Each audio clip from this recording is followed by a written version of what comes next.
Hi நண்பா, finally தாவேகா கட்சியோட சின்னத்தை விஜய் சார் வந்து பார்த்தீங்கன்னா உறுதி பண்ணிட்டாங்க.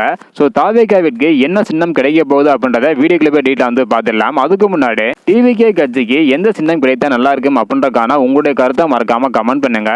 ஓகே நண்பா, வாங்க நினைக்கிற வீடியோக்களை பார்க்கலாம். ஓகே நண்பா, சின்னம் குறித்து விஜய் சார் எடுத்துள்ள முடிவு என்ன அப்படின்றத பார்க்கறதுக்கு முன்னாடி தேர்தல் ஆணையத்தால் அங்கீகரிக்கப்பட்ட கட்சி எதுவாக இருந்தாலும் தங்களுக்கான பொது சின்னத்தை கேட்டு நவம்பர் 11ஆம் தேதி முதல் விண்ணப்பிக்கலாம் அப்படின்னு தேர்தல் ஆணையம் அறிவிச்சிருந்தாங்க.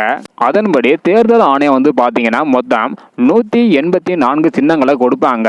அதுல ஒவ்வொரு கட்சியும் 5 முதல் 10 சின்னங்களை தேர்வு செஞ்சு விண்ணப்பிக்க வேண்டும். இப்படிப்பட்ட சூழ்நிலையில தற்பொழுது தாவேகா கட்சி வந்து பாத்தீங்கன்னா கப்பல், விசில், ஆட்டோ உள்ளிட்ட சின்னங்களை கேட்டு விண்ணப்பிக்க போறாங்களாம். அதாவது நவம்பர் 12ஆம் தேதி சின்னம் கேட்டு விண்ணப்பிக்க இருப்பதாக சொல்லப்படுகிறது.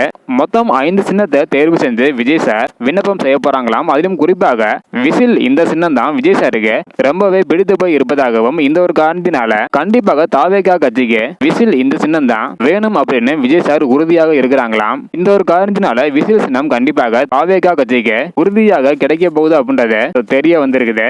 இன்னும் தேர்தலுக்கு 5 மாதங்கள் தான் இருக்குது. நவம்பர் முதல் வாரத்தில் இருந்து தாவேகா கட்சி அடுத்தடுத்து அவங்களுடைய வேலைகளை ஆரம்பிச்சுட்டு வராங்க. ஸோ தாவேகா கட்சிக்கு விசில் சின்னம் கிடைப்பதாக சொல்லப்படுகிறது. விஜய் சார் இந்த ஒரு சின்னத்தை தான் கேட்டு வாங்குறதாகவும் சொல்லப்படுகிறது. விசில் சின்னம் பத்தி உங்களுடைய கருத்து என்ன அப்படின்றத மறக்காம கமெண்ட் பண்ணுங்க. இந்த வீடியோ பார்த்தீங்கன்னா மறக்காம எல்லாருக்குமே ஷேர் பண்ணுங்க. ஓகே அன்பா, தேங்க்யூ.